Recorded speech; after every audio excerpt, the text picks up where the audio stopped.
Hello everyone, I'm Rina. Our group did a research based on the South Africa and Wal-Mart case. Firstly, I'm going to talk about the competitive advantage of Wal-Mart in South Africa. First of all, I'm going to do the SWOT analysis of Wal-Mart. The first one is strength. Wal-Mart is known to be a powerful and retail brand. It has a reputation for value for money based on its founder. The company strives its convenience and a wide range of products, all in one store, which keeps their customers happy and loyal. Wal-Mart has grown tremendously over these recent years and has also expanded globally. The same customers are able to buy the products in bulk quantity and getting the advantage of low prices. What is his weakness? The corporation of Wal-Mart is huge but still has presence in 14 countries. Their customers sometimes are curious about the quality of products. They have a system of keeping employees' wages low in this economy, and the market share is low outside the US market. Next is opportunity. Most of the international markets are untapped, especially the Asian countries. Trade ventures to increase market share in the international market. The inflation in US market diverts the customer from buying expensive products towards cheap products. The last is threats. Variety of competition nationally, regionally, and locally substitute products more easily because of intense competition. Being a worldwide retailer means that you are uncovered to political troubles in the countries that you operate in.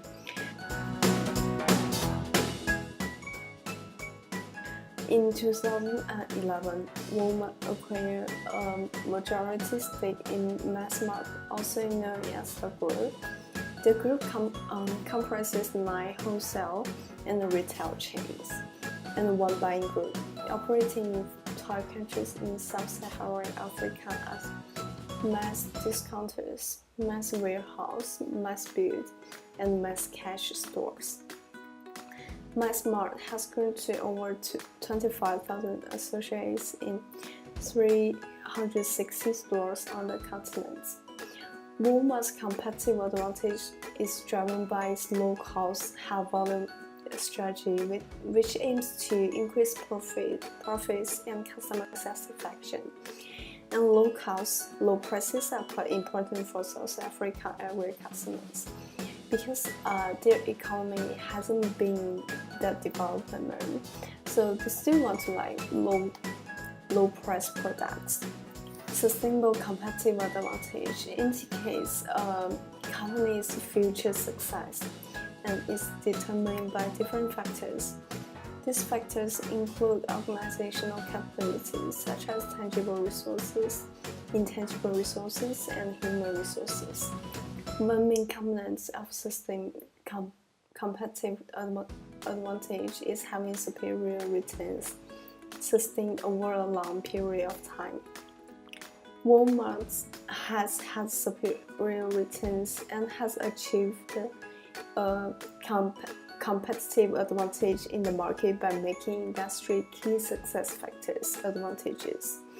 They are committed to being cost leaders and achieving ultimate customer satisfaction.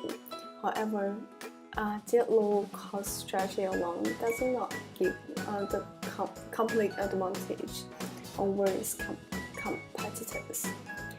Its distribution capabilities, supplier relationships, advanced R&D, and culture, added to their low prices, make up the core of Wal-Mart's competitive advantage.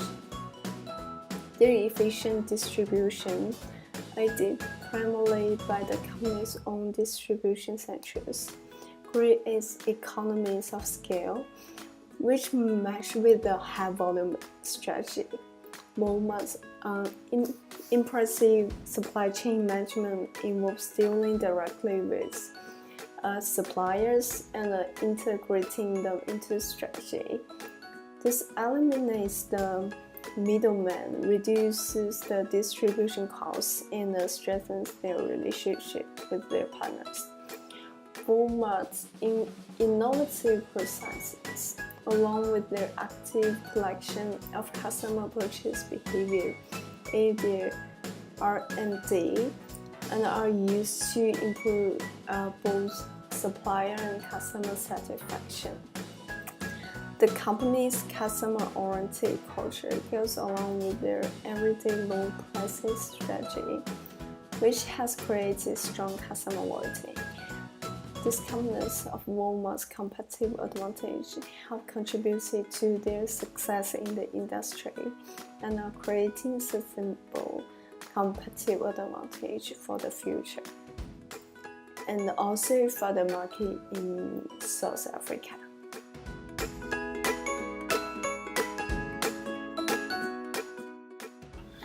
Hello everyone, thank you for listening to the first part of the presentation. Now on to the second part, which is how did the retail giant position itself in the African market. So 3 key clues we can derive from the text. The first one is that Wal-Mart has been and is a major retailer in selling low-cost goods and services in the homegrown country America and around the world, and they have been extremely successful in America, and that success made them into the largest company in the world by revenue. The second clue is that the previous attempts in penetrating international markets, for example in neighbor countries, Canada, Mexico, and also overseas countries like Germany and Korea, have shown that Wal-Mart adopted a broad low-cost strategy, which is to sell a multitude of products to a multitude of customers in an attempt to make profit through volume. The third clue is that Wal-Mart entered the African market in an inorganic way, which is by buying up local retailers, local giant retailers like Mal-Mart, in order to make inroads into a particular retail niche. For instance, in Mal-Mart's acquisitions case, it's to enter into food retail. Thus, from the 3 clues that we derived directly from the case study text, we can more or less conclude that Wal-Mart's trying to position itself as a low-cost retailer in the African market sphere.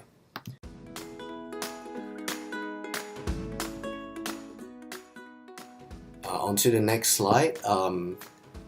Looking at the business strategy matrix derived directly from the lecture slides.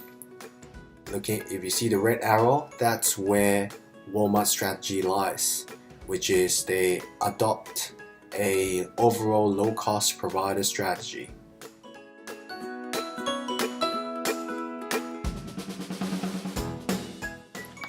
The advantages of using such a strategy in Wal-Mart's case is that they have very strong previous experience in low-cost retail, so that only cements the chances of them succeeding with the exact same strategy they use.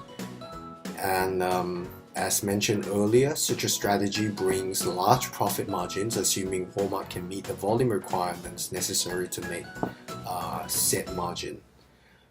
The third advantage of this strategy is that Africa, the continent they're trying to enter into, is a relatively low-income continent with rampant poverty in all the countries that are over there.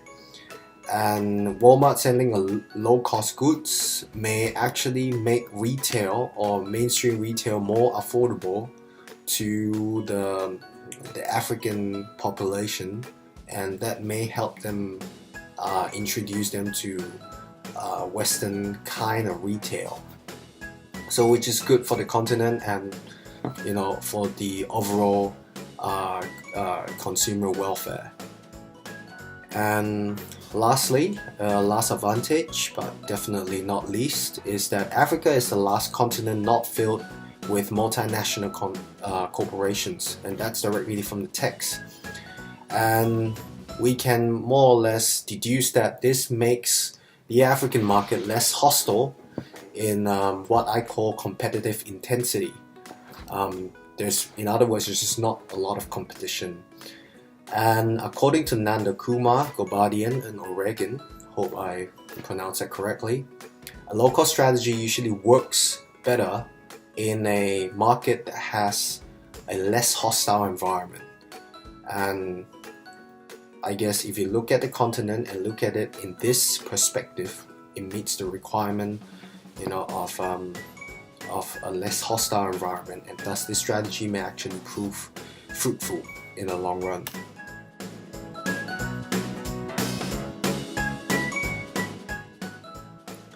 However, there are risks involved too. Low prices from low-cost strategy may actually lead to price wars with existing competitors, especially the ones that may spring up in the future or the ones that Wal-Mart had failed to buy up. Low prices are also known to not attract new buyers but rather maintain existing ones, especially ones at a lower socioeconomic group. And according to Asiedu from the United Nations, she believed that Africa is still very riled with corruption, and that makes political and economic infrastructure in Africa weak. And that may prove devastating for Wal-Mart, assuming something bad happens politically speaking, and the investments may just not pay off in the long run. And according to Nation Master, some people in Africa actually live with less than $1 per day, and that may actually make a significant amount of the population be even not even be able to afford what Wal-Mart offers, even though if Wal-Mart tries to sell their goods at low prices, it may actually still be too expensive for a good amount of the consumers in Africa.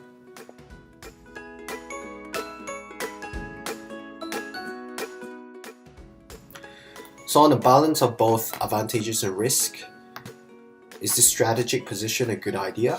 Well, let's summarize it again. Wal-Mart has very strong experience in retail, in low-cost retail. They have good experience in multiple international markets. Again, they have succeeded very well in Canada and Mexico, but not so much in Korea and Germany, but we can always learn from failures. Wal-Mart has a huge amount of financial capital. I mean, they're the largest single revenue company by revenue in the world, and that gives them a lot of financial power. One of Wal-Mart's main competitive advantage is the exceptional supply chain relationships with manufacturers, particularly in China. And this actually makes Wal-Mart a really strong position in retail. And lastly, Africa is a growing economy with limited income and low FDI, foreign direct investment. So according to the text, this may actually encourage other MNCs to come into Africa if Wal-Mart first invest into Africa. So in our opinion, is this a good strategic position? We say yes, it's a good strategic position to enter this market, simply because of the 5 reasons above. Well, thank you for listening to the second part of the presentation.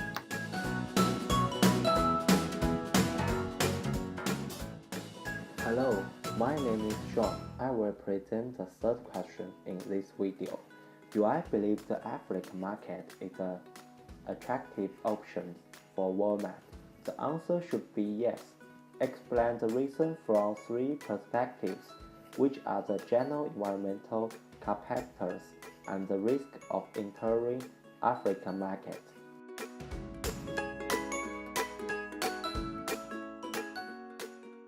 For general environmental, we need to consider 5 factors. The demographic factor.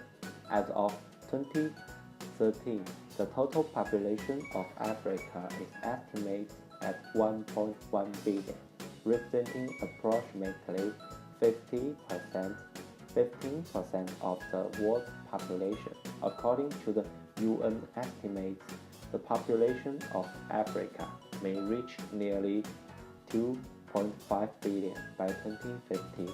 That means the potential customer will increase and the Wal-Mart may have huge numbers of customers in the future. The next one we need to consider is economy. Will Africa people be able to purchase products from Wal-Mart? In 2013, Africa was the world's fastest growing continent at 5.6% a year, and the GDP is expected to rise by an average of over 6% a year between 2013 and 2023. According to the data, we can see there is a growth in African economy.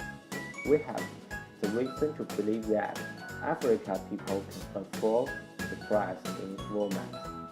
For the social cultural factors, the culture of Africa is a kind of complex, consisting of mixture of tribes that each have their own unique characteristic. Wal-Mart should treat different culture carefully. The next one of physical factors, which is especially important. Africa has significant resources for generating energy in several forms, such as gas, oil, something like that. The lack of development and infrastructure means that little of this potential is actually in use today. Wal-Mart can use those cheap resources for produce their product. They can reduce the cost of sales. For political factors, some countries like South Africa, it has stable policy and is visible option for Wal-Mart.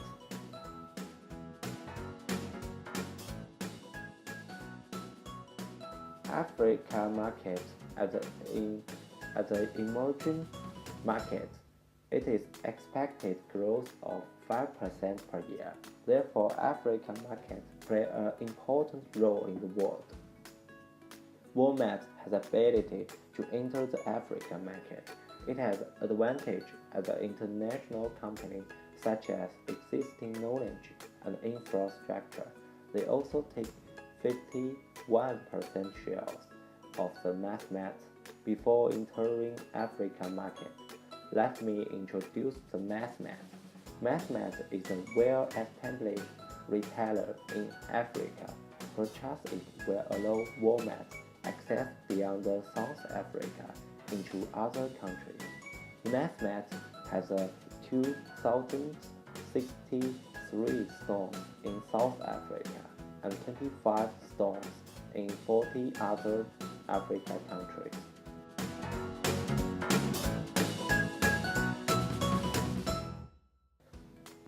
Then there are some risks for expanding the market to Africa. Firstly, competitors is a huge challenge for Wal-Mart, because of the Mal-Mart has been controlled by Wal-Mart. Therefore, it's not to be considered as a competitor for Wal-Mart.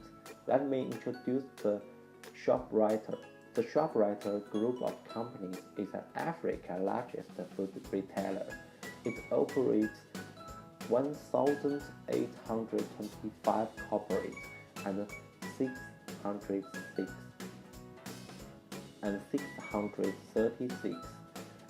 franchise outlets in the 15 countries across Africa and the Indian Ocean island. The company's headquarters is the Western Cape province of South Africa. ShopRite Holding Ltd is a public company, and this company is the largest competitors. ShopRite opened the first store in Namibia. In 1996, Namibia is an African country. This company have a large experience from operating company in Africa. So the second risk is political risk. Many African countries face a strong political and legal barriers for Wal-Mart set up stores. Some countries still far behind in civilization. It is challenging to trade with them. Even there are some difficulty in African markets, the African market still can be attractive options because of its increased population, economy, and resource, and it has a huge potential in the future. So, thank you.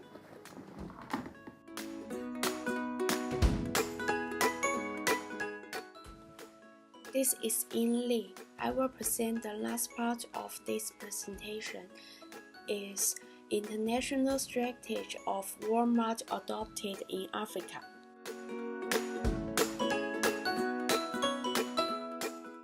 At first, I will introduce the definition of international strategy. The international strategy is a strategy through which a firm sells its goods and services outside its domestic market. There have two dimensions of international strategy that bases on the firm's relative importance. One is the need for global integration. This is the strategy determined by the Home Office with coordinated resource sharing across units. And the other one is the need for local response. That means where individual country units need flexibility to choose their own strategy.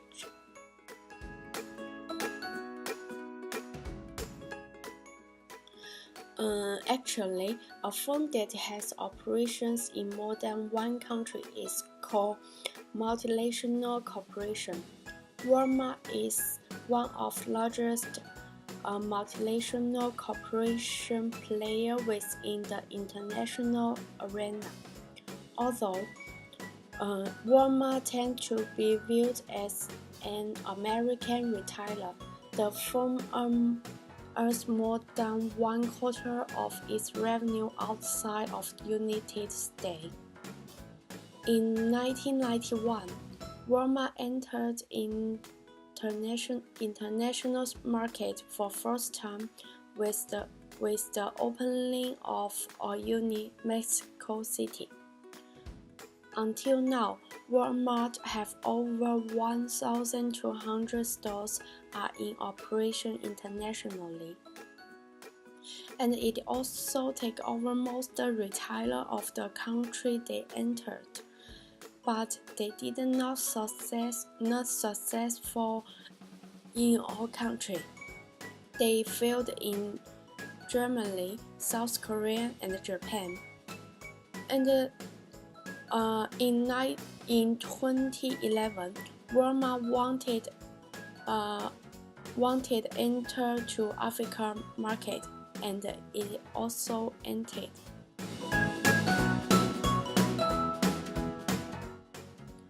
The international entry model have four types, that is exporting, licensing, and strategy license, acquisition, and greenfield venture.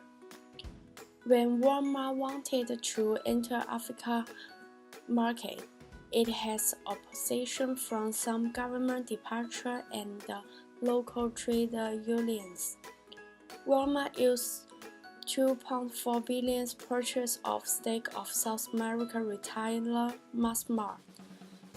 Wal-Mart is used acquisition to enter African market in a cross-border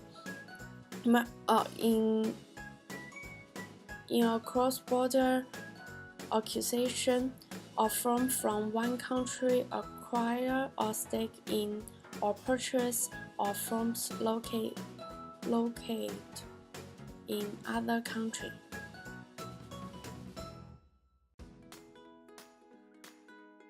strategical and operating decisions of Wal-Mart are centralized at the home office. They mean strategy using the Africa of Wal-Mart is global strategy.